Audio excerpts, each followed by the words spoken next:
أشهد أن لا إله إلا الله وحده لا شريك له وأشهد أن محمدا عبده ورسوله أما بعد فأعوذ بالله من الشيطان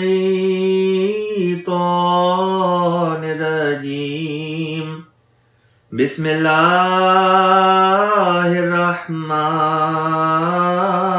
الرحیم۔ الحمدللہ ثم الحمدللہ۔ آج سے قرآن پاک کی 5ویں سورۃ المائدہ کا جو مضمون ہے وہ شروع ہوگا۔ اللہ تعالیٰ کے فضل سے پہلے 4 جو صورتیں تھیں ان کا ہم نے مضمون، لفظی ترجمہ، تفسیر وغیرہ ہم نے اللہ کے فضل سے مکمل کر لیے۔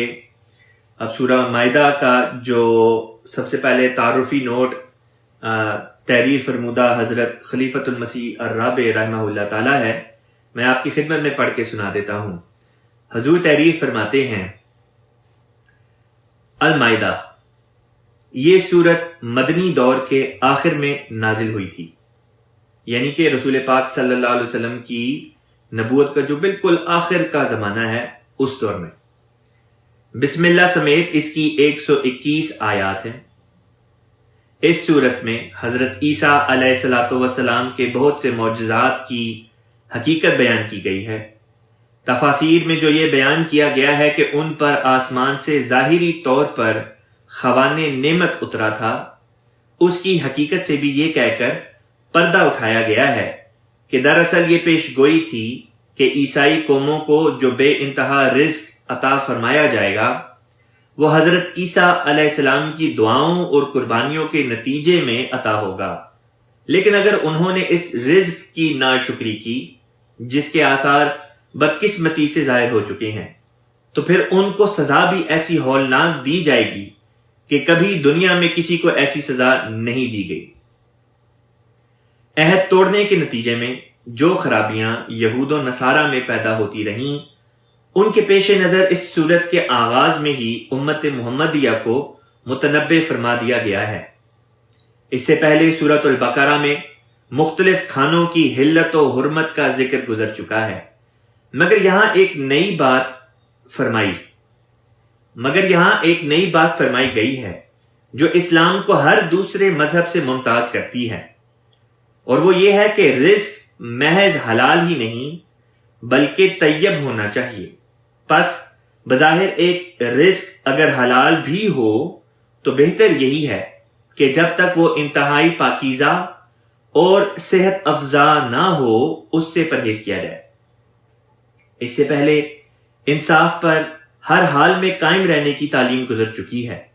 اب اس صورت میں شہادت کا مضمون شروع ہوتا ہے، اور شہادت میں کلیتاً انصاف پر قائم رہنے کی تلقین اس شاندار طریق پر بیان ہوئی ہے کہ اگر کسی قوم سے دشمنی بھی ہو تب بھی اس کے حقوق کا خیال رکھو اور اس کے ساتھ اپنے قضیے چکاتے ہوئے انصاف کا دامن ہاتھ سے ہرگز نہ چھوڑو۔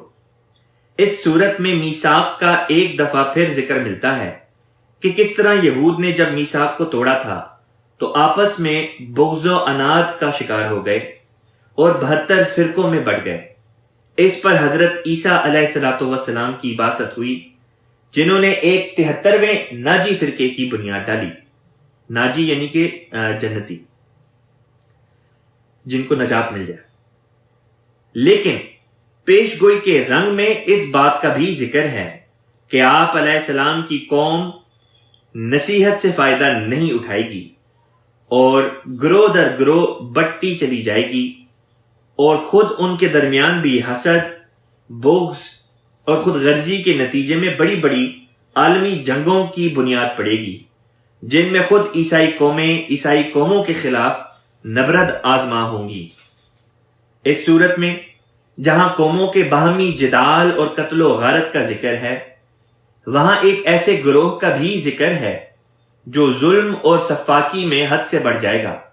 آیت نمبر 34۔ جیسا کہ آج کل چھوٹے چھوٹے بچوں پر بہیمانہ مظالم کا ذکر مغربی دنیا میں بھی ملتا ہے اور مشرقی دنیا تو اس سے بھری پڑی ہے۔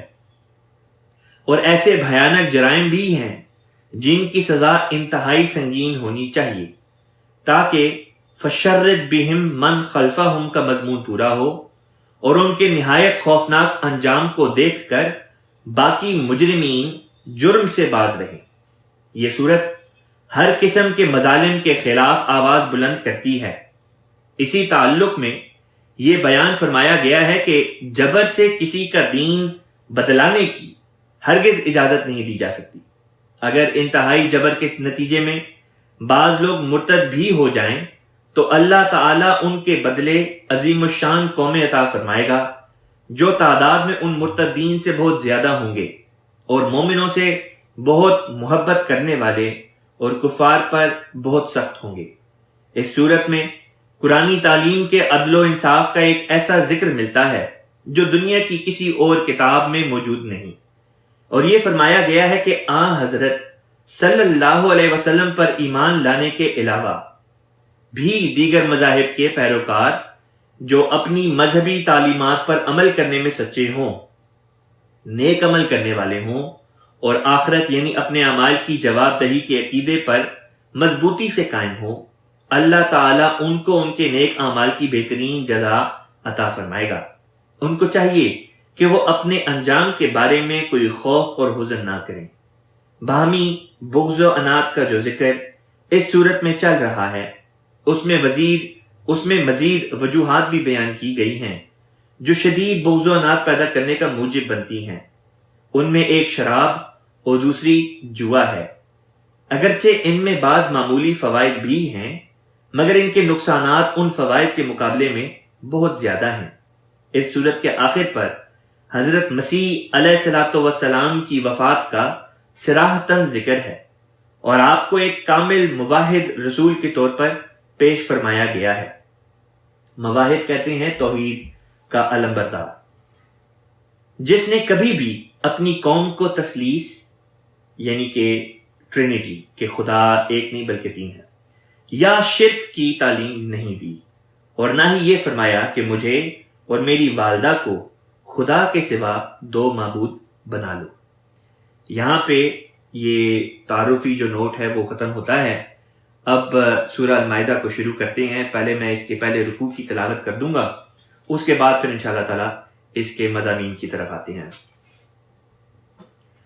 اعوذ باللہ من الشیطان الرجیم، بسم اللہ الرحمن الرحیم۔ یا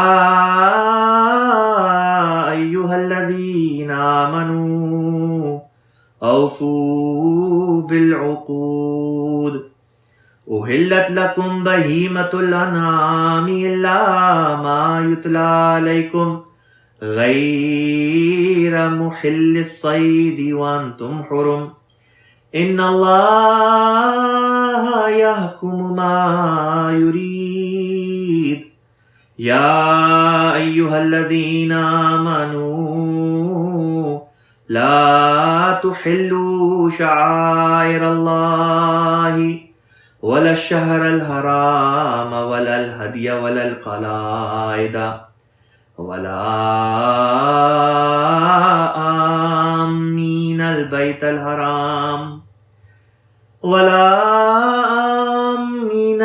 الحرام یبتغون فضلا من ربهم ورضوانا وَإِذَا حَلَلْتُمْ فَاصْطَادُوا وَلَا يَجْرِمَنَّكُمْ شَنَآنُ قَوْمٍ أَن صَدُّوكُمْ عَنِ الْمَسْجِدِ الْحَرَامِ أَن تَعْتَدُوا وَتَعَاوَنُوا عَلَى الْبِرِّ وَالتَّقْوَى وَلَا تَعَاوَنُوا عَلَى الْإِثْمِ وَالْعُدْوَانِ وَاتَّقُوا اللَّهَ إِنَّ اللَّهَ شَدِيدُ الْعِقَابِ۔ حُرِّمَتْ عَلَيْكُمُ الْمَيْتَةُ وَالدَّمُ وَلَحْمُ الْخِنْزِيرِ وَمَا أُهِلَّ لِغَيْرِ اللَّهِ بِهِ وَالْمُنْخَنِقَةُ والموقوذة والمتردية والنطيحة وما أكل السبع إلا ما ذكيتم وما ذبح على النصب وأن تستقسموا بالأزلام ذلكم فسق اليوم يئس الذين كفروا من دينكم فلا تخشوهم واخشون اليوم أكملت لكم دينكم وأتممت عليكم نعمتي ورضيت لكم الإسلام دينا فمن اضطر في مخمصة غير متجانف لإثم فإن الله غفور رحيم يسألونك ماذا أحل لهم قل أحل لكم الطيبات وما علمتم من الجوارح مكلبين تعلمونهن مما علمكم الله فكلوا مما أمسكنا عليكم واذكروا اسم الله عليه واتقوا الله إن الله سريع الحساب اليوم أحل لكم الطيبات وطعام الذين أوتوا الكتاب حل لكم وطعامكم حل لهم والمحصنات من المؤمنات والمحصنات من الذين أوتوا الكتاب من قبلكم إذا آتيتموهن أجورهن محصنين غير مسافحين ولا متخذي أخدان ومن يكفر بالإيمان فقد هبط عمله وهو في الآخرة من الخاسرين. یہاں پہ پہلے رکوع کی تلاوت ختم ہوتی ہے. اب پہلی آیت کی طرف چلتے ہیں جو بسم اللہ ہے. بسم اللہ الرحمن الرحیم. بسم اللہ اللہ کے نام کے ساتھ. الرحمن جو بے انتہا رحم کرنے والا، بن مانگے دینے والا. الرحیم اور بار بار رحم کرنے والا ہے. یا ایھا الذین، یا اے ایھا الذین وہ لوگوں، آمنو جو ایمان لائے. اوفو پورا کرو، پورا کرو یعنی کہ وفا کے ساتھ نبھاؤ. بالعقود، عقود جو ہے یہ عقد کی جمع ہے. عقد کہتے ہیں عہد کو، وعدے کو، پیمان کو. تو اوفو بالعقود کا مطلب ہوگا کہ عہد و پیمان جو کیے ہیں، جو وعدے کیے ہیں ان کو پورا کرو. احلت حلال ہیں، لکم تمہارے لیے، یا یہ کہ حلال کیے گئے ہیں تمہارے لیے. بہیمتو، بہیمہ کہتے ہیں چوپائے کو، وہ جانور جو چار پاؤں پہ چلتے ہیں.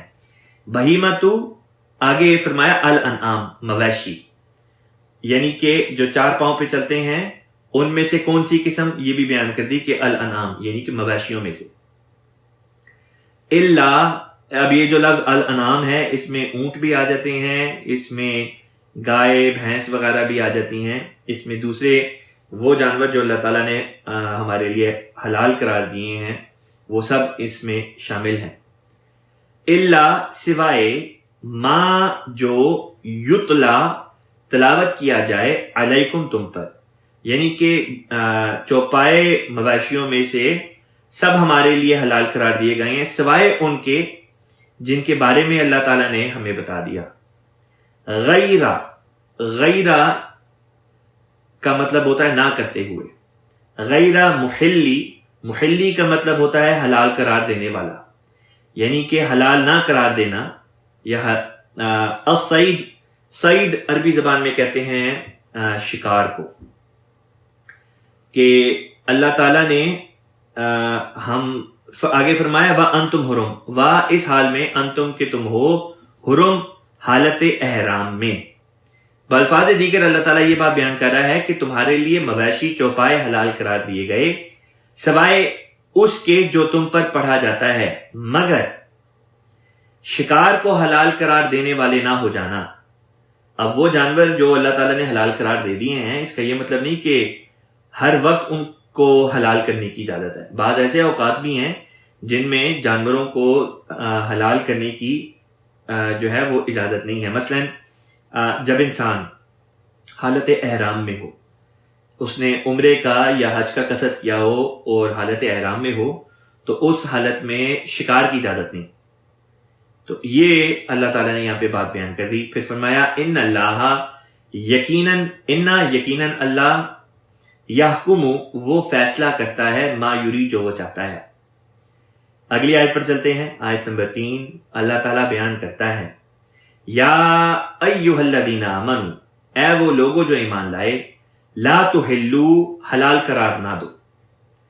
لا تحلوا کا مطلب ہوتا ہے حلال قرار نہ دو، لیکن یہاں پہ بے حرمتی کے معنوں میں آ رہا ہے، کیونکہ ایک چیز جس کو اللہ تعالیٰ نے حرام قرار دیا ہے، اگر انسان اس کو حلال قرار دے تو وہ خدا کے حکم کی نافرمانی کرتے ہوئے بے حرمتی کرتا ہے۔ لہذا آگے اللہ تعالیٰ بیان کر رہا ہے یا ایھا الذین آمنوا، اے وہ لوگوں جو ایمان لائے ہو، لا تحلوا بے حرمتی نہ کرو یا یہ کہ حلال قرار نہ دو، شعائر اللہ خدا کے شعائر۔ شعائر کہتے ہیں وہ چیزیں جو اللہ کے نزدیک پاک ہیں، جن کو خدا نے مذہب کا خاص بطور نشان کے رکھا ہے، مثلا خانہ کعبہ، مثلا قرآن پاک، قبلہ، خدا کے انبیاء۔ یہ بعض مثالیں میں نے آپ کو سمجھانے کے لیے دی ہیں شعائر اللہ میں سے، نشانات، خدا کے نشانات۔ اللہ فرماتا ہے کہ اے وہ لوگوں جو ایمان لائے ہو، لا تحلوا بے حرمتی نہ کرو یا یہ کہ حلال اپنی طرف سے نہ قرار دے دو شعائر اللہ، خدا تعالیٰ کے شعائر کو، یعنی کہ اگر خدا نے ان کی بابت کسی چیز سے روکا ہے تو اس کام کو کرنے والے نہ ہو جاؤ۔ ولا الشہر الحرام، اور نہ ہی شہر الحرام۔ شہر الحرام کہتے ہیں، شہر کا مطلب ہوتا ہے مہینہ، حرام کہتے ہیں حرمت والا۔ بالفاظ دیگر اللہ تعالیٰ ہمیں یہ فرما رہا ہے کہ دیکھو خدا کے شعائر کی بے حرمتی نہیں کرنی اور نہ ہی اس مہینے کی جو حرمت والا ہے۔ یعنی حرمت والے مہینے میں بعض چیزیں ہیں جن کو کرنے سے خدا نے منع کیا ہے، تم ان چیزوں کا کرنا حلال قرار نہ دے دینا، یہ مراد ہے۔ آگے فرمایا ولل ہدیہ، اور نہ ہی ہدیہ کہتے ہیں قربانی کو، اور نہ ہی قربانی کو، ولل قلائد، اور نہ ہی ولا اور نہ ہی القلائد۔ قلائد کہتے ہیں قربانی کے وہ جانور جن کے گلے میں پٹا ڈال دیا جائے کوئی نشانی کے طور پہ کہ یہ قربانی کے جانور ہے، ان کو قربان کیا جانے والا ہے۔ مثلا حج وغیرہ کے اوپر یا ویسے کوئی موقع ہو تو اس کے اوپر یہ رواج تھا کہ جانوروں کو وہ نشان کے طور پہ، نشاندہی کے طور پہ کہ یہ قربانی کے لیے مخصوص کیے گئے ہیں، کوئی نہ کوئی نشانی لگا دیا کرتے تھے، یا یہ کہ ان کے گلے میں کوئی پٹا ڈال دیتے تھے کہ وہ بطور نشانی کے ہو جائے کہ یہ جانور جو ہیں یہ اللہ تعالیٰ کے حضور بطور قربانی کے پیش کیے جانے ہیں۔ تو یہ ہیں جن کو عربی میں قلائد کہا جاتا تھا۔ آگے اللہ فرماتا ہے ولا، اور نہ ہی آمین۔ آمین کا مطلب ہوتا ہے جو ارادہ کر چکا ہو، قصد کر چکا ہو۔ آمین البیت الحرام، بیت الحرام مطلب خانہ کعبہ، یعنی کہ جو خانہ کعبہ کا قصد کر چکا ہو، یعنی کہ خانہ کعبہ کے طواف کا ارادہ کر کے نکل چکا ہو، یبتغون چاہتے ہوئے، فضل من ربہم اپنے رب کی طرف سے، ورضوانا اور اس کی رضا۔ تو اللہ تعالیٰ فرماتا ہے کہ اے وہ لوگوں جو ایمان لائے ہو، شعائر اللہ کی بے حرمتی نہ کرو، اور نہ ہی حرمت والے مہینے کی، اور نہ قربانی کے جانوروں کی، اور نہ ہی قربانی کی علامت کے طور پر پٹے پہنائے ہوئے جانوروں کی، اور نہ ہی ان لوگوں کی جو اپنے رب کی طرف سے فضل اور رضوان کی تمنا رکھتے ہوئے حرمت والے گھر کا قصد کر چکے ہوں۔ اب سوال یہ پیدا ہوتا تھا کہ وہ جو خدا کے گھر کا قصد کر کے گھر سے نکل چکا ہے، یعنی کہ خانہ کعبہ کے طواف کے لیے گھر سے نکل چکا ہے، اس کی بے حرمتی کس طرح ہوتی ہے؟ اس کی بے حرمتی سے 2-3 چیزیں مراد دی جا سکتی ہیں. ایک تو یہ کہ اس کے راستے میں روکے ڈالی جائیں کہ وہ خدا کے گھر تک نہ پہنچ سکے. ایک یہ کہ نہ صرف یہ کہ اس کے راستے میں روکے ڈالی جائیں بلکہ یہ کہ اس کو مارا جائے، اس کو قتل کر دیا جائے. تو یہ بھی بے حرمتی ہے خدا کے نشانوں کی. آگے اللہ تعالیٰ فرماتا ہے وَإِذَا، اور جب حللتم، احرام تم اتار چکے ہو. یہ احرام کے مقابل پر حللتم کا لفظ آیا کہ جب تم احرام اتار چکے ہو. فَاصْطَادُوا، تو بے شک شکار کرو. فا پس، اصطادو کا مطلب ہوتا ہے پس شکار کرو. ولا یعنی کہ حالت احرام میں شکار کی اجازت نہیں. جب احرام اتار دو، جس مقصد کے لیے احرام باندھا تھا اس مقصد کو پورا کر لو، پھر شکار کی اجازت ہے. فرمایا ولا، اور نہ یجرمنکم، جرم پر آمادہ کرے تم کو. ولا یجرمنکم، اور جرم پر آمادہ نہ کرے تم کو. شنآن، دشمنی. قوم، کسی قوم کی. ان کے، صدوکم، انہوں نے تم کو روکا تھا. ان المسجد الحرامی، ان سے المسجد الحرام، مسجد حرام یعنی کہ خانہ کعبہ. ان تعتدوا، کہ تم حد سے تجاوز کرو. بالفاظ دیگر اللہ تعالیٰ ہمیں یہ بیان کر رہا ہے کہ دیکھو، کسی قوم کی دشمنی، اس قوم کی دشمنی جس نے تمہیں خانہ کعبہ آنے سے روکا. جب تم نے ان سے معاملہ کرنا ہے تو تم نے ان سے دشمنی کو مد نظر رکھ کے معاملہ نہیں کرنا بلکہ انصاف کو مد نظر رکھ کے معاملہ کرنا ہے، چاہے انہوں نے تمہیں خانہ کعبہ جانے سے روکا ہی کیوں نہ ہو. اس لیے اللہ فرماتا ہے کہ کسی قوم کی دشمنی تمہیں اس بات پر آمادہ نہ کر دے کہ تم جرم کرتے ہوئے حد سے تجاوز کر جاؤ. آگے فرماتا ہے وَتَعَاوَنُوا، اور تعاونو کا مطلب ہوتا ہے کہ تم تعاون کرو. یہ اللہ تعالیٰ بیان کر رہا ہے کہ تم تعاون کرو ایک دوسرے کے ساتھ. علی البر، بر کہتے ہیں نیکی کو، یعنی کہ نیک باتوں میں ایک دوسرے کی مدد کرو. والتقویٰ، اور تقویٰ کا، اور تقویٰ کے معاملے میں. ولا تعاونوا، اور نہ تعاون کرو ایک دوسرے کا.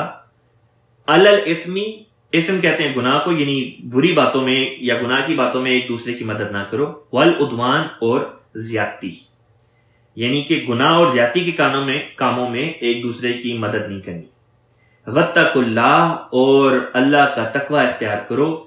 ان اللہ، یقیناً اللہ تعالیٰ ہے شدید العقاب، شدید سخت، العقاب پکڑ، یعنی کہ اللہ تعالیٰ پکڑنے میں یا یہ کہ سزا دینے میں بہت سخت ہے. یہاں پہ حضرت خلیفۃ المسیح رابع رحمہ اللہ تعالیٰ نے ایک فٹ نوٹ دیا ہے، وہ میں آپ کی خدمت میں پڑھ کے سنا دیتا ہوں. حضور تحریر فرماتے ہیں اس سورت کی آیت نمبر 3، یعنی کہ جو یہ آیت ابھی پڑھی، آیت نمبر 3 اور نمبر 9 میں دشمن سے بھی کامل عدل کا ارشاد فرمایا گیا ہے، خواہ وہ دشمنی دنیاوی وجوہات کی بنا پر ہو یا مذہبی وجوہات کی بنا پر. چنانچہ آیت نمبر 3 میں فرمایا گیا ہے کہ اگرچہ کسی دشمن نے آپ کو خانہ کعبہ جانے سے روک دیا ہو تب بھی اس مذہبی دشمنی کی بنا پر اس سے نا انصافی کی اجازت نہیں ہے. ان 2 آیات پر اگر امت مسلمہ صدق کے دل سے عمل کرتی تو کبھی گمراہ نہ ہوتی. یہاں پہ اللہ کے فضل سے 6 پارے کا ربع بھی مکمل ہوا. اب اگلی آیت کی طرف چلتے ہیں جو کہ ہے آیت نمبر 4. اللہ تعالیٰ بیان کرتا ہے حرمت کا مطلب ہوتا ہے حرام قرار دی گئی. علیکم، تم پر. المیتۃ کا مطلب ہوتا ہے مردار، جو پہلے سے مرا ہوا ہو، ایسا جانور ہم پر کھانا حرام قرار دے دیا گیا ہے. والدم، اور خون. اور اسی طریقے سے اللہ تعالیٰ فرماتا ہے کہ خون بھی ہمارے لیے حرام ہے، خون کا استعمال وغیرہ جو ہے یعنی کہ پینا وغیرہ. وَلَحْمُ الْخِنْزِيرِ، اور لحم کہتے ہیں گوشت کو، الخنزیر سور، اور سور کا گوشت بھی حرام ہے. اس سے حضرت خلیفۃ المسیح الثانی رضی اللہ تعالی عنہ نے یہ نتیجہ استنباط کیا کہ اسلام میں در حقیقت سور کے گوشت کا استعمال منع ہے، اس کی باقی چیزیں مثلا اس کی جلد وغیرہ جو ہے اس کا استعمال منع نہیں۔ استعمال سے مراد کھانا نہیں، استعمال سے مراد دوسرے کاموں کے لیے، مثلا سور کی جلد کا جو چمڑا ہوتا ہے اس سے بعض دفعہ جوتے بنائے جاتے ہیں، بیگ وغیرہ بنائے جاتے ہیں، پرس وغیرہ بنائے جاتے ہیں۔ اسی طریقے سے اس کے جو بال ہوتے ہیں اس کی بعض دفعہ کنگیاں بنا لی جاتی ہیں، مختلف قسم کی چیزیں وغیرہ بنائی جاتی ہیں۔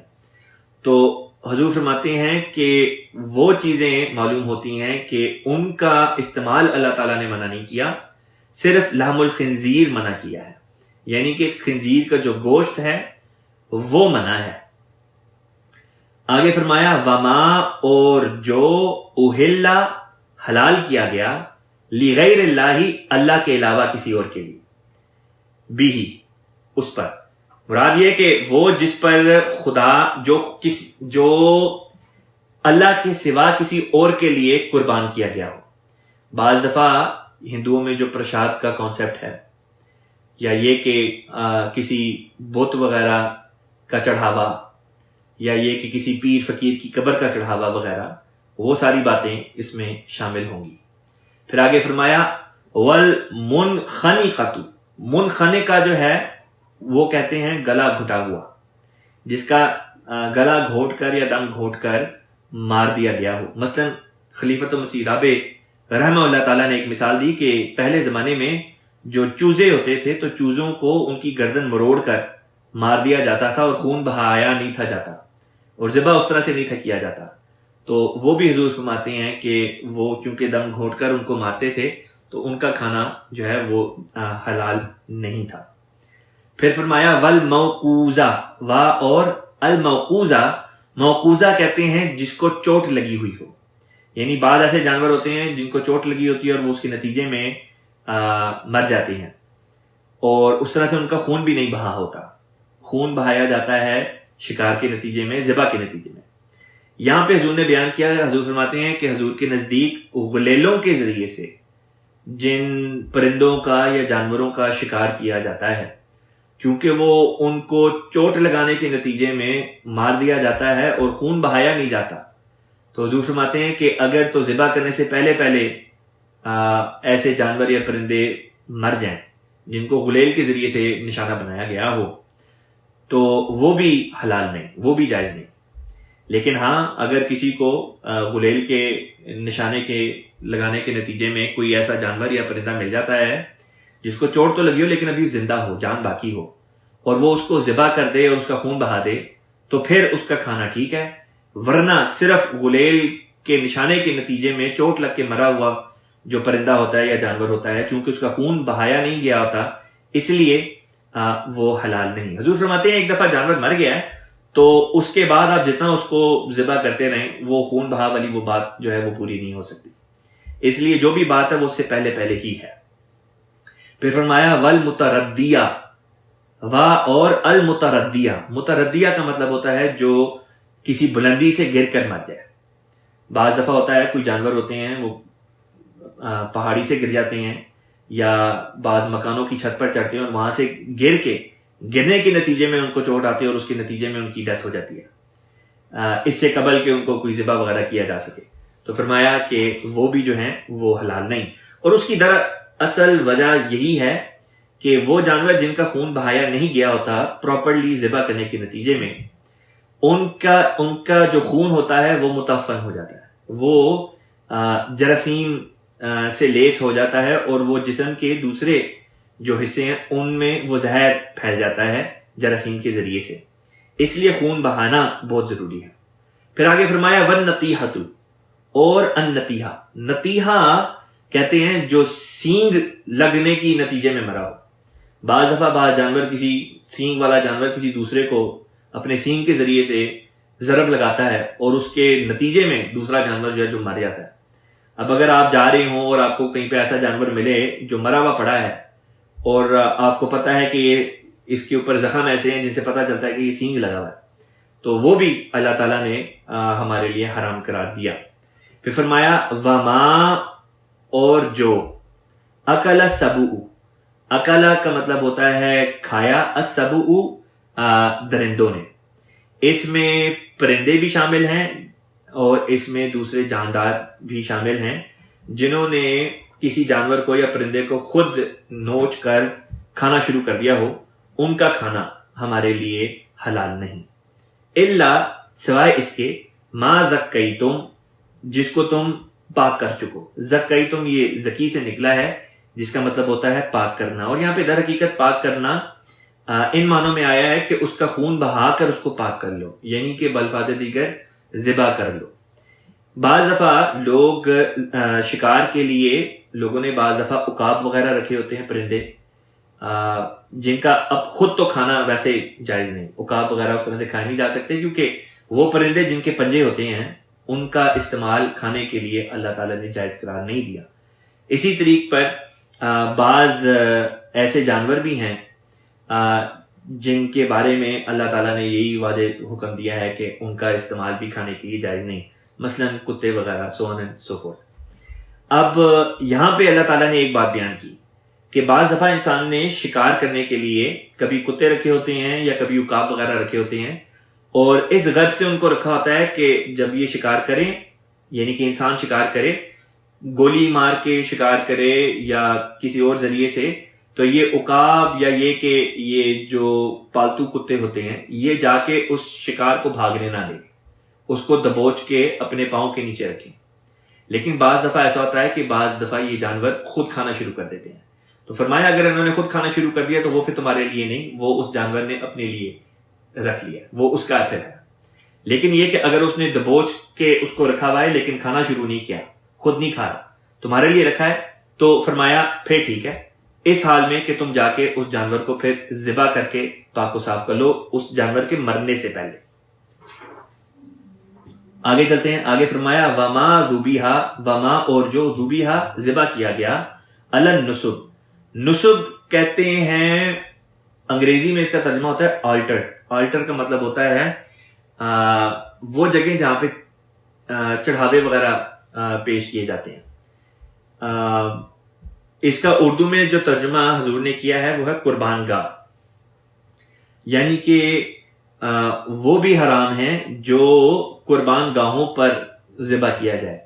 مراد یہ ہے کہ جو بتوں وغیرہ یا اللہ کے سوا جو دوسرے معبودان باطلہ ہیں ان کے لیے جو قربان کیے جاتے جانور، ان کا کھانا بھی در حقیقت ہمارے پر حرام ہے۔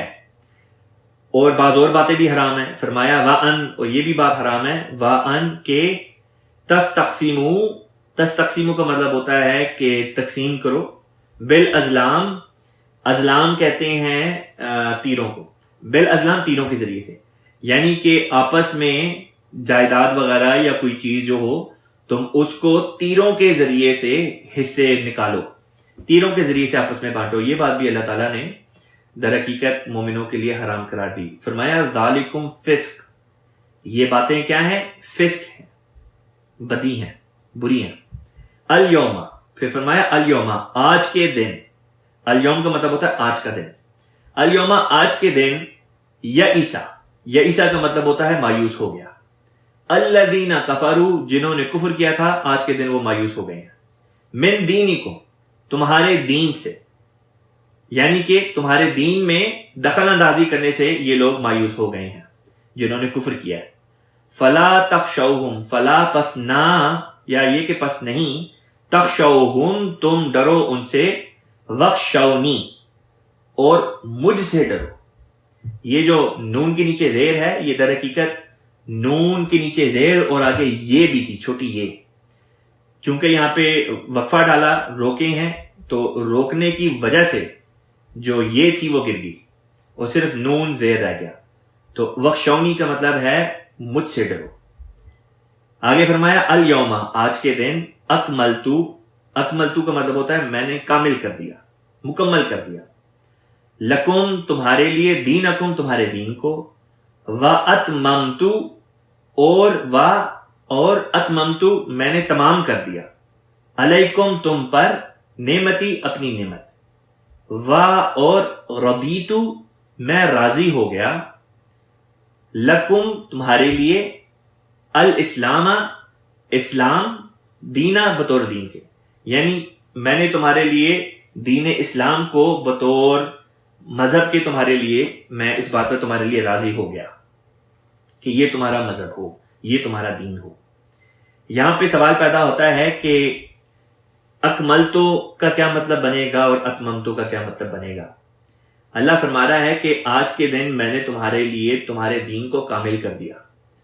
یہاں پہ اس بات کی طرف اشارہ ہے کہ اس مذہب میں، اس دین میں ہر وہ چیز کامل طور پر بیان کر دی جو ہماری جسمانی، روحانی، ذہنی ہر قسم کی فلاح کے لیے ضروری تھی۔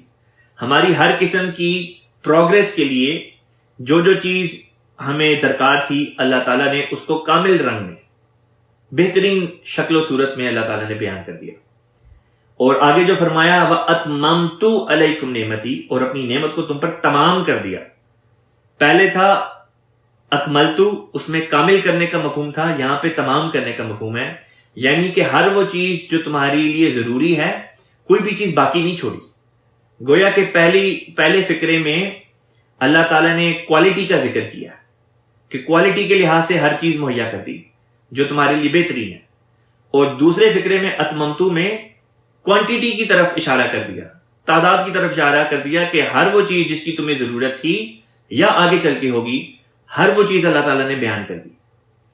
آگے فرمایا فا پس من اضطر، من جو، اضطر کا مطلب ہوتا ہے جو مجبور ہو جائے، فمن اضطر پس جو مجبور ہو گیا، فی میں مخمصۃ، مخمصہ کہتے ہیں بھوک کی شدت، پس جو بھوک کی شدت کی وجہ سے مجبور ہو جائے، غیر نہ کہ متجانف، متجانف کا مطلب ہوتا ہے جھکنے والا، جس کا میلان کسی طرف ہو جائے، لی اثم، گناہ کی طرف۔ یعنی اللہ تعالیٰ یہ بیان کر رہا ہے کہ اوپر جو بیان کی گئی تھی کہ یہ جانور اس قسم کے جو ہیں ان کا کھانا حرام ہے، فرمایا حرام سب کے لیے ہے سوائے ایسے شخص کے لیے جو بھوک کی شدت سے مجبور ہو جائے، یعنی کہ بھوک کی شدت میں جو انسان کی طاقت سے باہر ہے، وہ چیزیں جو ویسے حرام ہیں اس وقت زندگی بچانے کی غرض سے انسان کے لیے جائز ہو جاتی ہے، لیکن صرف اسی حد تک جائز ہوتی ہیں جس حد تک ان کے استعمال سے زندگی محفوظ ہو جائے۔ اب مثلا ایک شخص ہے، وہ دنیا کے کسی ایسے حصے میں رہتا ہے جہاں پہ کھانے پینے کی اس کو کوئی بھی جو حلال چیزیں ہیں وہ مہیا نہیں، اور صرف مثال کے طور پہ خنزیر جو ہے، سور کا گوشت، وہی مہیا ہے، اور وہ بھوک کی شدت سے اس حال پہ پہنچ گیا ہے فاقے کی حالت میں کہ اس کو سامنے موت دکھائی دے دیا۔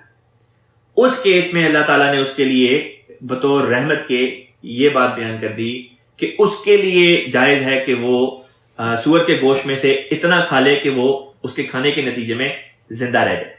اس کا یہ مطلب نہیں کہ اب وہ بندہ پیٹ بھر کے کھانا شروع کر دے، صرف اتنا استعمال جائز قرار دیا جس کے نتیجے میں اس کی زندگی بچ جائے اور موت واقع نہ ہو۔ فرمایا غیر متجانف لاثم، کہ اس کا ایسا کرنا اس وجہ سے نہ ہو کہ وہ گناہ کی طرف جو ہے اس کا جھکاؤ ہو۔ بعض دفعہ بعض مسلمان جب مغربی ممالک میں آتے ہیں اور مغربی ممالک کی رکھ رکھاؤ ان کو بھا جاتی ہے، تو وہ یہاں کی جو مختلف چیزیں اس معاشرے میں پائی جاتی ہیں جو لازمی نہیں کہ اچھی بھی ہوں، وہ ان کو بھی اپنا لیتے ہیں۔ اور بعض دفعہ جب اپنے دوست یاروں کی محفل میں ہوتے ہیں اور اگر وہاں پہ شراب خوری چل رہی ہے تو وہ بھی اس میں شامل ہو جاتے ہیں، یا اگر پورک وغیرہ کھایا جا رہا ہے، بیکن وغیرہ کھایا جا رہا ہے تو وہ بھی اس میں شامل ہو جاتے ہیں۔ تو اللہ تعالیٰ اس بات کی پہلے سے ہمیں وارننگ دے رہا ہے کہ ان چیزوں کا، اور ان چیزوں میں اللہ تعالیٰ نے خنزیر کے گوشت کا ذکر کیا، اور یہ جو دوسرے جانور تھے کہ ان کا استعمال صرف اس کیس میں جائز ہے کہ موت سامنے ہو اور بھوک کی شدت سے انسان فاقہ پہ فاقہ کرتا چلا جا رہا ہو، اور کوئی اور جو حلال یا جائز چیزیں وہ مہیا اس وقت نہ ہو، تو اس وقت صرف زندگی بچانے کے لیے اتنا کرے، نہ کہ گناہ کرنے کی خاطر سے۔ فرمایا فَإِنَّ اللَّهَ، یہ جو باتیں تھیں یہ کس بات کی دلیل ہیں؟ وہ دلیل آگے دی فَإِنَّ اللَّهَ، کہ یقیناً اللہ تعالیٰ ہے غفور رحیم، بہت ہی مغفرت کرنے والا، بخشنے والا اور بار بار رحم کرنے والا۔ خدا چونکہ بخشنے والا اور رحم کرنے والا ہے، اسی لیے اس نے یہ ایک بات رکھ دی ایکسیپشن کے طور پہ کہ اگر کوئی موت کے منہ تک پہنچ جائے، کہتے ہیں نا تکلیف اس شدت تک پہنچ جائے کہ انسان کو لگے کہ جیسے اب وہ برداشت نہیں کر سکتا، تو اس کیس میں اللہ تعالیٰ نے ایک ایکسیپشن رکھ دی، فرمایا اس کیس میں تمہیں معاف کر دوں گا، لیکن اس کے علاوہ اگر تم نے کیا تو پھر معافی نہیں، پھر اللہ تعالیٰ پکڑتا ہے۔ اگلی آیت کی طرف چلتے ہیں۔ اگلی آیت میں اللہ تعالیٰ بیان کرتا ہے یسألونک، وہ سوال کرتے ہیں تجھ سے، یعنی محمد مصطفیٰ صلی اللہ علیہ وسلم سے صحابہ وغیرہ جو تھے وہ آ کے سوالات وغیرہ کیا کرتے تھے، اسی بات کا ذکر کیا۔ یسألونک، وہ تجھ سے سوال کرتے ہیں، ماذا، کیا ہے، اہلا، حلال کیا گیا، لہم، ان کے لیے، یعنی ان کے لیے کیا چیزیں حلال ہیں۔ قل، تو کہہ دے، اہلا لکم الطیبات، اہلا، حلال کیا گیا یا حلال قرار دیا گیا، لکم، تمہارے لیے، الطیبات، پاکیزہ چیزیں۔ یہ وہ آیت ہے جس کی طرف خلیفۃ مسیح رابع رحمہ اللہ تعالیٰ نے اس صورت کے تعارفی نوٹ میں اشارتاً فرما دیا تھا کہ یہ ایک ایسی تعلیم ہے قرآن پاک کی جو دوسرے مذاہب سے بالکل مختلف ہے۔ دوسرے مذاہب میں تو یہ بتا دیا کہ حلال اور حرام کیا ہے، لیکن یہاں پہ اللہ تعالیٰ نے یہ بھی بتا دیا کہ حلال میں پھر آگے وہ چیز استعمال کرو جو طیب بھی ہو، جو تمہارے لیے صحت افزا ہو، پاکیزہ ہو۔ بعض دفعہ بعض چیزیں ہوتی تو حلال ہے، لیکن ان کے کھانے کے نتیجے میں انسان بیمار ہو جاتا ہے، اور اصل چیز کھانے کے نتیجے میں انسان کی صحت کا بڑھنا مقصود ہے، نہ کہ یہ کہ انسان بیمار ہو۔ مثلا غالباً مولانا غلام رسول راجکی صاحب رضی اللہ تعالیٰ عنہ کا ذکر ان کے بارے میں آتا ہے کہ ان کو شلجم جو ایک سبزی ہے اس سے الرجی تھی، جس کو میرے خیال سے پنجابی میں گونگلو کہتے ہیں۔ ان کو اس سے الرجی تھی اور وہ کھا نہیں تھے سکتے، لہٰذا ان کے لیے گو کہ وہ چیز تو حلال تھی، لیکن ان کے لیے مضر صحت ہونے کی وجہ سے وہ چیز غیر طیب ہو گئی۔ پس حلال کے بعد آگے یہ شرط مزید اللہ تعالیٰ نے لگا دی کہ وہ چیز ہو ایسی چیز کے کھانے کے نتیجے میں تم بیمار نہ۔ پس نہایت ہی اعلیٰ درجے کی یہ تعلیم ہے جو ہمیں یہ صرف نہیں کہتی کہ جو چیز حلال ہے اس کو کھانا شروع کر دو، بلکہ فرمایا حلال میں آگے یہ بھی دیکھ لو کہ وہ تمہارے لیے پاکیزہ بھی ہو، اس کے کھانے سے تمہاری صحت پہ منفی اثر نہ پڑتا ہو۔ آگے چلتے ہیں۔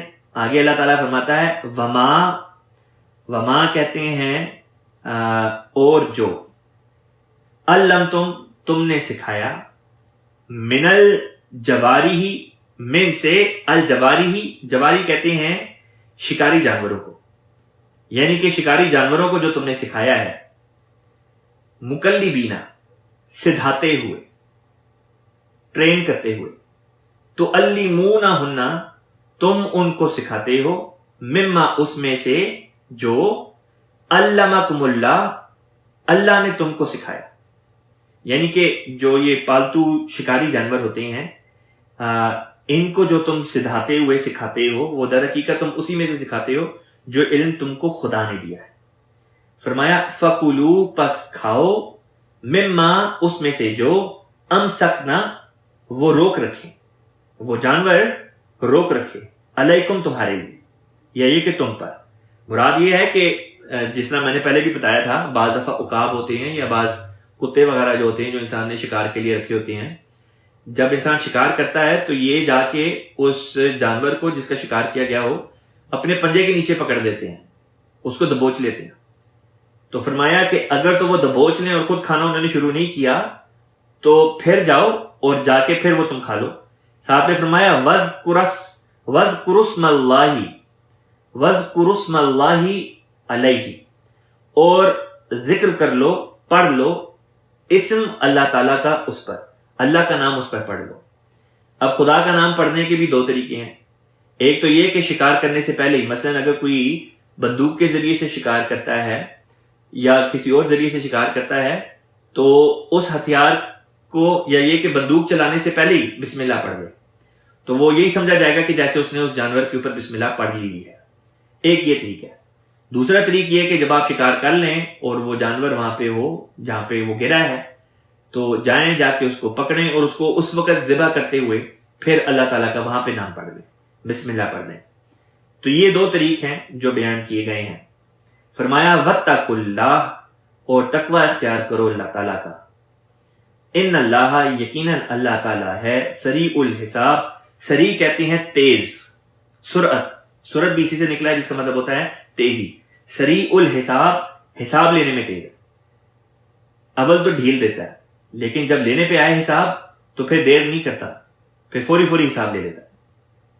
اس رکوع کی آخری آیت ہے، اللہ تعالیٰ بیان کرتا ہے الیوم، آج کے دن، احلا، حلال قرار دی گئی، لکم الطیبات، تمہارے لیے طیبات یعنی پاک چیزیں تمہارے لیے آج کے دن حلال قرار دی گئی ہیں.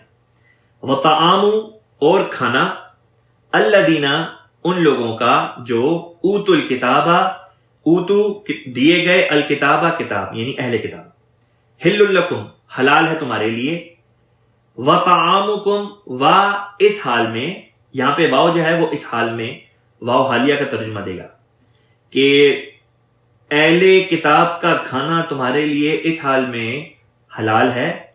طعامکم حل لہم، کہ تمہارا کھانا طعامکم حل، حلال ہو، لہم، ان کے لیے.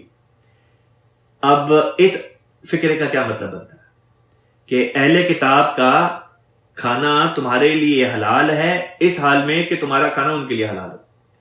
در حقیقت بات یہ ہے کہ خلیفۃ مسیح رابع رحمہ اللہ تعالیٰ نے مثال دی. حضور فرماتے ہیں بعض دفعہ بعض قوموں کے ساتھ انسان کا تعلق ہوتا ہے اور بعض دفعہ دشمنی کی بنا پہ ایک قوم کہتی ہے کہ فلاں قوم کا کھانا ہمارے لیے جائز نہیں، ہم نہیں کھائیں گے. تو حضور فرماتے ہیں اگر کوئی قوم مثلا عیسائی ہیں، وہ ہمیں اگر یہ کہتے ہیں کہ تمہارا کھانا ہمارے لیے جائز نہیں، تو ہمیں کیا پڑی ہے کہ ہم جا کے کہیں کہ ٹھیک ہے تم ہمارا نہ کھاؤ لیکن ہم نے پھر بھی تمہارا کھانا ہے. حضور فرماتے ہیں غیرت بھی کوئی چیز ہے، اس لیے غیرت کا تقاضا یہ کہ جب کوئی تمہارا کھانا چھوڑ دے تو تم ان کے کھانے کو بھی چھوڑ دو. لہٰذا یہاں پہ جو فرمایا کہ طعام الذین اوتوا الکتاب حل لکم، کہ جو اہل کتاب ہے ان کا کھانا تمہارے لیے اس شرط پر حلال ہے، وطعامکم حل لہم، کہ تمہارا کھانا ان کے لیے بھی حلال ہو.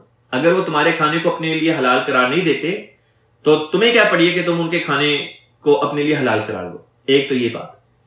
دوسرا اس کا یہ مطلب بھی بنتا ہے کہ وہ کھانے اہل کتاب کے تمہارے لیے جائز ہیں، حلال ہیں، جو تمہاری شریعت بھی حلال قرار دیتی ہے.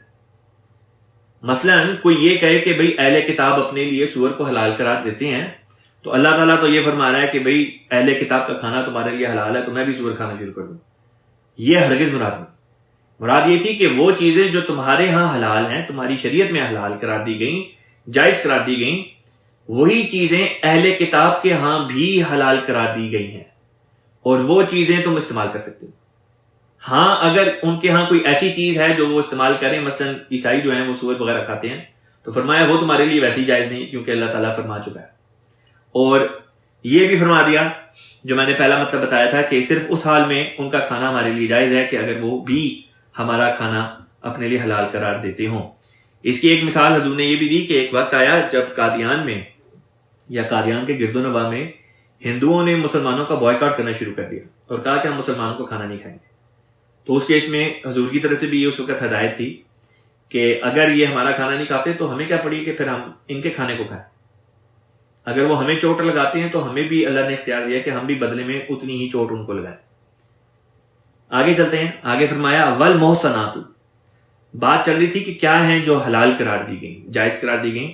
آگے فرمایا محصنات، پاک دامن عورتیں، من المومنات، مومنوں میں سے، والمحصنات، اور پاک دامن عورتیں، من الذین، ان لوگوں میں سے جو اوتوا الکتاب، کتاب دیے گئے، من قبلکم، تم سے پہلے. اذا، اچھا یہاں پہ اب ایک نقطہ بیان کرنے کی ضرورت ہے. اللہ تعالیٰ نے یہاں پہ بیان کیا ہے کہ کس قسم کی عورتوں کے ساتھ شادی مسلمانوں کے لیے، مومنوں کے لیے جائز ہے. فرمایا کہ وہ صرف یہ شرط نہیں رکھی کہ وہ مومنہ ہو، بلکہ فرمایا وہ محسنہ بھی ہو. محسنات من المومنات، کہ وہ مومن عورتوں میں سے پاک دامن بھی تو ہوں. پاک دامنی کی بھی تو شرط لگا دی اللہ تعالیٰ نے. پھر فرمایا اسی طریق پر محسنات عورتیں، پاک دامن بیبیاں جو اہل کتاب میں سے ہوں، وہ لوگ جن کو تم سے پہلے کتاب دی گئی تھی. اب یہ پاک دامنی کی شرط ان کے لیے بھی اللہ تعالیٰ نے لگا دی کہ اگر کوئی اہل کتابیوں میں شادی کرنے کا خواہش مند ہو تو اس کے ذمہ یہ ڈیوٹی لگا دی کہ پھر پہلے یہ بھی تو میک شور کر لے کہ جس عورت سے شادی کرنا چاہتا ہے وہ پاک دامن ہے. بعض لوگ سمجھتے ہیں یہاں پہ کھلی چھوٹ دی جا رہی ہے کہ اگر کوئی عیسائی لڑکی ہے یا کوئی یہودی لڑکی ہے تو جائیں جا کے اس سے شادی کریں. بعض کیسز میرے بھی سامنے آتے ہیں اور اسی قسم کی بعض لوگ جسٹیفیکیشن دینے کی کوشش کرتے ہیں کہ اللہ تعالیٰ نے تو اہل کتاب سے شادی کو جائز قرار دیا ہے تو پھر ہم کیوں منع کرتے ہیں, یا یہ کہ ہم کیوں اجازت لیں نظام سے یا خلیفہ وقت سے. بھول جاتے ہیں کہ قرآن پاک کا پورا منشا کیا ہے اور آیت کا پورا مفہوم کیا ہے. اللہ تعالیٰ نے صرف یہ نہیں فرمایا کہ اگر وہ اہل کتاب ہے, عیسائی ہے یا یہودی ہے تو کافی ہے تمہارے لیے. اللہ نے آگے یہ بھی تو فرمایا کہ وہ محسنات میں سے بھی ہو, پاک دامن بھی ہو. پھر آگے مزید اللہ تعالیٰ نے مضمون کو بڑھایا, یہ بھی سنتے جائیں. فرمایا اذا آتیتموہن, اذا جب آتیتموہن تم ادا کر چکو ان کو, اجورہن ان کے اجور یعنی ان کو حق میں معین کر دو اور پھر ان کی ادائیگی. فرمایا محسنین نکاح میں لاتے ہوئے, غیر مسافین نہ کہ بدکاری کے مرتکب بنتے ہوئے. مصافحت یہ جو لفظ ہے غیر مسافین, پہلے میں محسنین کو لیتا ہوں, یہ محسنات والا ہی لفظ ہے محسن, اور یہ عربی میں حسن سے نکلا ہے. حسن کہتے ہیں کلے کو, کیسل کو, اور کلے کا مطلب اس وجہ سے لیا جاتا ہے کہ جو شادی کرتا ہے, نکاح کرتا ہے, وہ اس کے نتیجے میں ایک مضبوط کلے میں محفوظ ہو جاتا ہے. حضرت اقدس مسیح موعود علیہ الصلوۃ والسلام نے شادی کے جو 3 فوائد بیان کیے ان میں ایک یہ بھی بیان کیا کہ جسمانی اور روحانی طور پر ایسا شخص جو ہے وہ مختلف قسم کی بیماریوں سے بچ جاتا ہے, بد نظری وغیرہ سے بچ جاتا ہے. پھر یہ بھی کہ اس کو اولاد بھی ملتی ہے.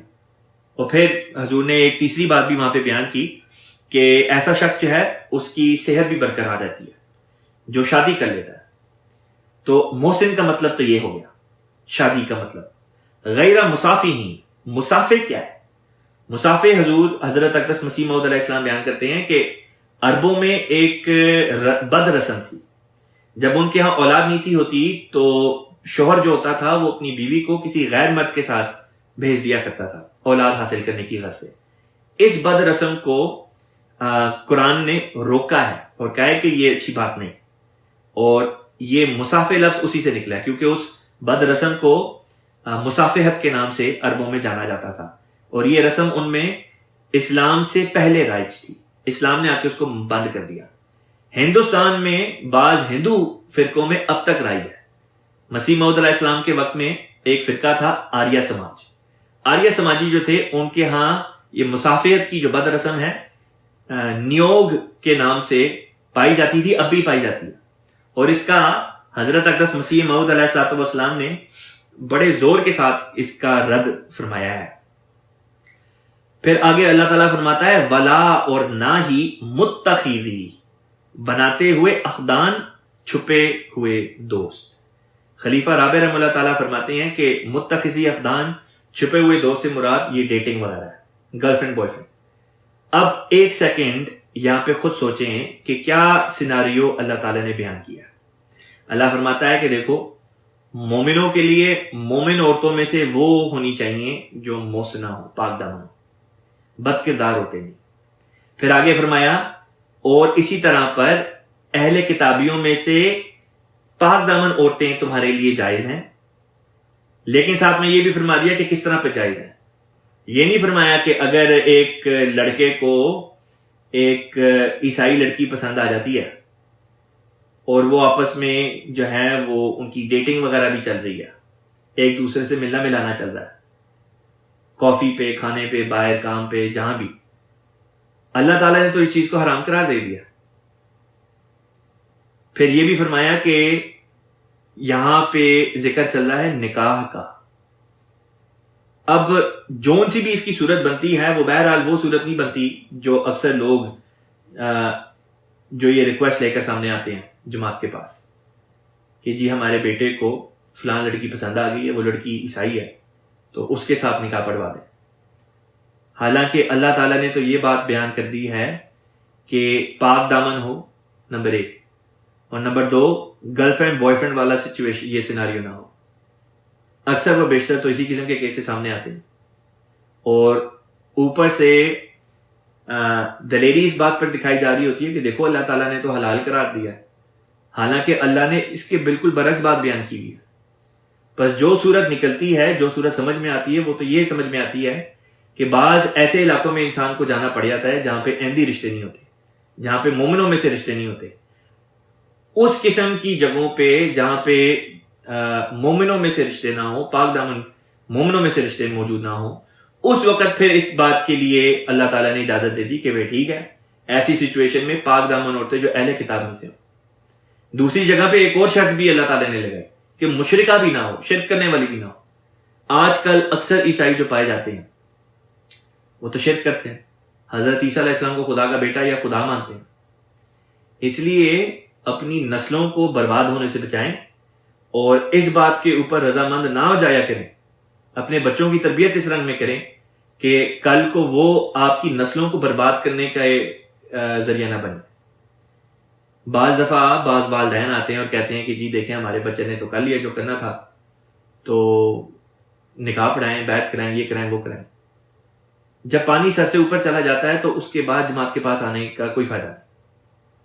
آپ نے جب یہ قدم اٹھا لیا تو اس کے نتیجے میں آپ نے اپنے ہاتھ سے اپنی اگلی نسلوں کو اسلام احمدیت سے خیر بات کہہ دیا، آپ نے خود ان کو اسلام احمدیت سے نکال دیا۔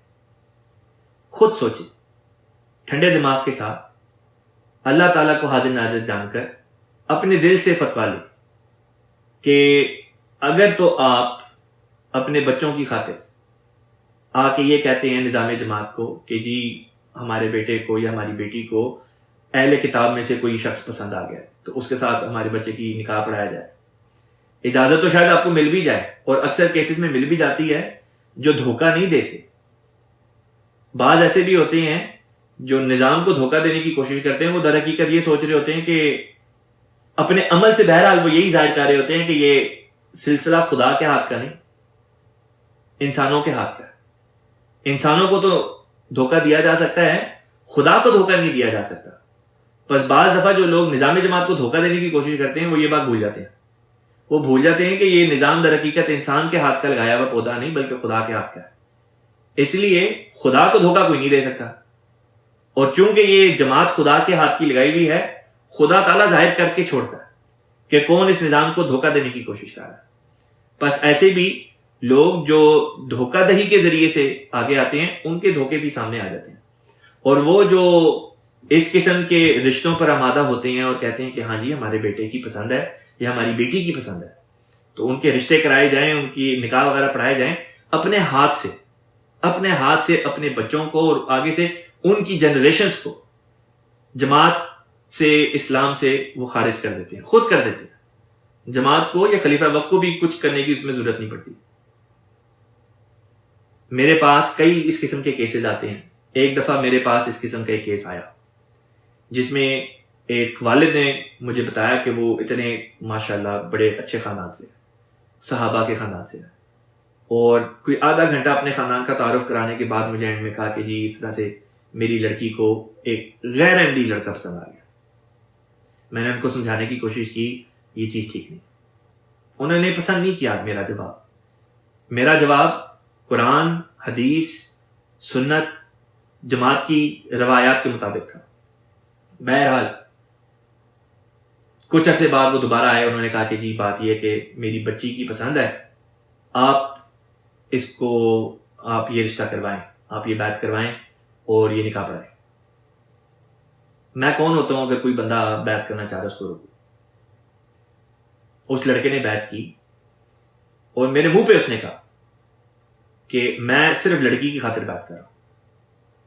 اس کے کچھ عرصے کے بعد جو بھی وہ خاندان ہے، جو بھی وہ لڑکی ہے، جب جماعت کی طرف سے اس کپل کو، ان لوگوں کو رابطہ کیا گیا کہ اس طرح سے ایک پروگرام ہے، تم آؤ، تربیت کا پروگرام ہے، تو اس احمدی بچی نے آگے سے یہ کھرا کھرا جواب دیا کہ میں تو کسی اور مسجد جاتی ہوں، اور جس مسجد کا اس نے حوالہ دیا وہ غیروں کی مسجد تھی۔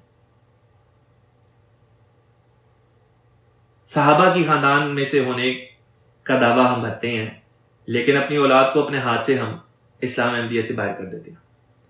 اس لیے خوف کا مقام ہے۔ میرے لیے بھی، آپ سب کے لیے بھی، ہم سب کے لیے۔ اللہ تعالیٰ ہمیں اولاد کے ذریعے سے ابتلا سے بچائے، اور شروع دن سے اپنے بچوں کے ساتھ پیار سے، محبت سے، دوستانہ ایسا تعلق رکھیں کہ آپ کی بات کو وہ سمجھیں اور آپ کی بات کا پاس رکھیں اور مانے بھی، اور آپ کو بھی پتا ہو کہ آپ کے بچے کس ڈائریکشن میں جا رہے ہیں۔ اگر آپ کو پتہ ہی نہیں کہ آپ کے بچے کس ڈائریکشن میں جا رہے ہیں، یا آپ نے ان کو کھلی چھوٹ دی ہوئی ہے، تو نتیجہ بالآخر پھر اسی قسم کا نکلے گا جس قسم کی میں نے آپ کے سامنے مثال رکھ دی۔ اللہ تعالیٰ ہم سب کو اپنی حفظ و امان میں رکھے، ہمارے بچوں کی اللہ تعالیٰ حفاظت فرمائے، وہ اسلام احمدیت میں پروان چڑھیں، اور مومن، متقی، محسن یا محسنات میں سے اللہ کرے کہ ان کے رشتے ہوں اور خلافت کے تابع دار رہنے والے ہوں، آمین۔ اب آخر پر میرے ساتھ آپ لوگ درود شریف پڑھ لیں۔ درود شریف پڑھ لیں۔ اللہم صلی علی محمد وعلی آل محمد کما صلیت علی ابراہیم وعلی آل ابراہیم انک حمید مجید۔ اللہم بارک علی محمد وعلی آل محمد کما بارکت علی ابراہیم وعلی آل ابراہیم انک حمید مجید۔